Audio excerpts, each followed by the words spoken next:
जी, मैं आनंद भारती तर्कशील मुंबई महाराष्ट्र से the तर्कशील YouTube channel पर आप सभी का तहे दिल से हार्दिक स्वागत अभिनंदन है। आज मुझे एच.के. भैरवा जी जो बांद्रा में रहते हैं आप उनके यहाँ आने का एक अवसर मिला है और मैं सर यहाँ आने के बाद तो बार बार तो आता हूँ, उसमें कोई शक नहीं है, लेकिन मैंने देखा सारे महापुरुषों का फोटो तो देखने को मौका मिलता है यहाँ, लेकिन जो ये फोटो आपने लगाया सर, ऊपर का फोटो जो है, ये जो फोटो लगा है, ये फोटो हमें देखने के बाद बहुत ही अच्छा लगा क्योंकि इसमें आपने समतावादी महापुरुषों को पूरा आपने पिरो दिया है।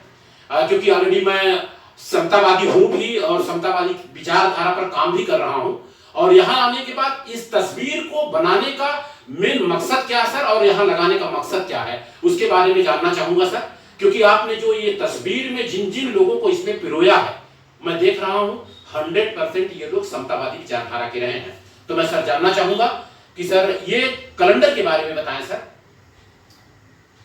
देखिए, मेरा ये मानना है कि चित्र से चरित्र बनता है।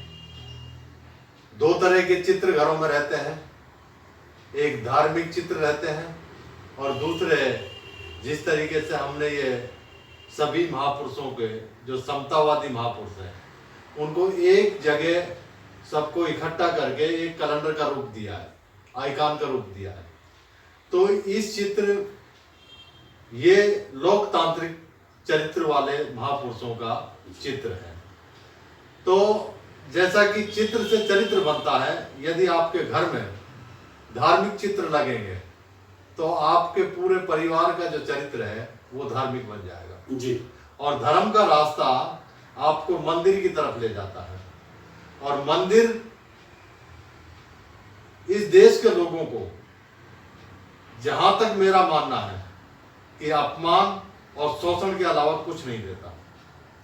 जबकि ये लोकतांत्रिक महापुरुषों का चित्र है, ये जब घर में लगेगा तो आपका चरित्र लोकतांत्रिक बनेगा और लोकतंत्र आपको स्कूल की तरफ ले जाता है और स्कूल आपके हाथ में कलम पकड़ाता है और उस कलम से आपके अंदर सही और गलत चीज को जानने की क्षमता पैदा होती है।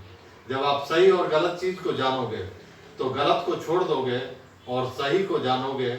इस बात को ध्यान में रखते हुए मैंने अपने घर में उन सभी समतावादी, ममतावादी और आदर्शवादी महापुरुषों का चित्र लगाया है जो हमें सही रास्ते पर ले जाता है। यही इस चित्र के पीछे मेरी समझ है। सर मैं एक चीज और जानना चाहूंगा आपसे, क्योंकि समता के साथ साथ आप ममता की भी बात करते हैं, तो सर ज्यादा नहीं एक आधा मिनट में जानना चाहूंगा, राष्ट्रमाता सावित्रीबाई फुले जो भारत की प्रथम शिक्षिका महिला रही हैं, उनके बारे में, ममता के बारे में आप क्या बताना चाहेंगे? क्योंकि शिक्षा की देवी रही, उसमें कोई शक नहीं है, लेकिन ममता की जब चर्चा करते हैं तो ममता के बारे में मैं जानना चाहूंगा आपके मुखारबिंद से, क्योंकि अगर ममता की देवी कैसे?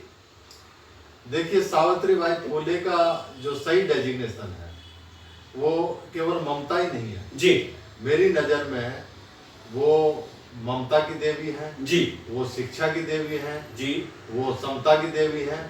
इसलिए हमारी नजर में वो सही मायने में राष्ट्रमाता है। अब वो ममता की देवी कैसे है जी? क्योंकि उनके जमाने में विधवा जो महिलाएं थी, विधवा हो जाती थी, उनकी शादी नहीं होती थी।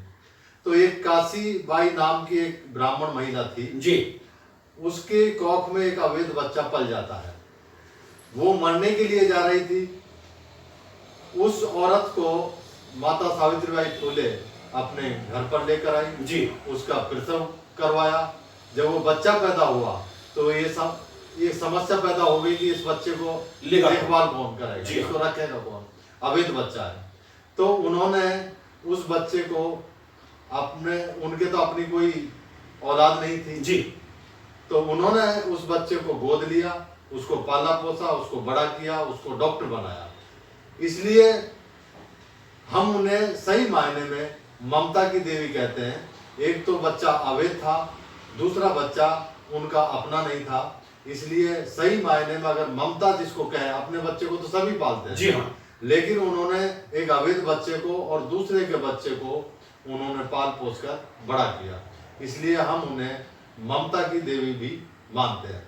शिक्षा की देवी की बात करें तो शूद्रों को और महिलाओं को जी धर्म की मान्यताओं के हिसाब से पढ़ने का अधिकार नहीं था, यानी पढ़ना एक पाप माना जाता था जी। तो उन्होंने उस जमाने में समाज का विरोध सहते हुए शूद्रों को और महिलाओं को स्वयं पढ़ी और स्कूल खोले और उनको शिक्षा की तरफ उन्हें आकर्षित किया, इसलिए हम उन्हें शिक्षा की देवी भी कहते हैं। तीसरी बात समता की देवी जी। समता की देवी इसलिए हम उनको कहते हैं, एक उस जमाने में एक प्लेग की बीमारी चल रही थी। जी जी जी 1897 की बात है जी। तो एक महार का बच्चा जो अछूत बच्चा था, और जिसको अंग्रेजी में अनटचेबल बोलते जी हैं, जी, वो उस बीमारी से तड़प रहा था। उस बच्चे को उन्होंने अपनी पीठ पर लादा और लाद कर घर पर लाई, उसका इलाज करवाया। वो अछूत जो बीमारी थी और अछूत ही वो बच्चा था, वो प्लेग की बीमारी माता सावित्रीबाई को लग गई, उसकी वजह से उनका देहांत हो गया। इसलिए हम कह सकते हैं कि माता सावित्रीबाई फुले एक समतावादी महिला थी, समतावादी महानायिका थी। एक तो बीमारी अछूत और दूसरा बच्चा भी अछूत, तो दोनों चीज में उस विषमता को नकार कर समता की बात को उन्होंने आगे किया जी। और अंत में उन्होंने जो सद्भावना, प्रेम और समानता का जो चरित्र समाज को दिया, इसलिए उस चरित्र से यदि समाज बनता है तो जैसे जैसे समाज सद्भावना, प्रेम और समानता के मूल्यों को मानेगा, माता सावित्रीबाई फुले केवल सावित्रीबाई फुले न रह करके वो राष्ट्र माता का दर्जा उनको हासिल होने वाला है। इसलिए हम माता सावित्रीबाई फुले का हमने इस चित्र में उनको भी स्थान दिया। जी जी जी। बहुत बहुत धन्यवाद एच.के. भैरवा जी।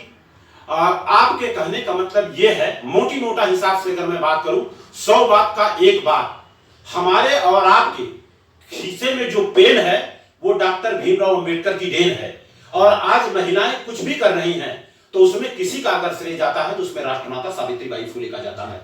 दुख हमें इस बात का है, पूरे भारत में घूमने का मौका मिलता है, 1% लोगों को छोड़ करके बाकी किसी को मालूम ही नहीं है कि सावित्रीबाई फुले कौन। तो दरअसल कसूर उनका नहीं है जो नहीं जानते हैं, कसूर उनका है जो जान करके लोगों को बताते नहीं हैं। और कुछ लोग जानने के बाद उनको शर्म आती है कि मैं कैसे बताऊं।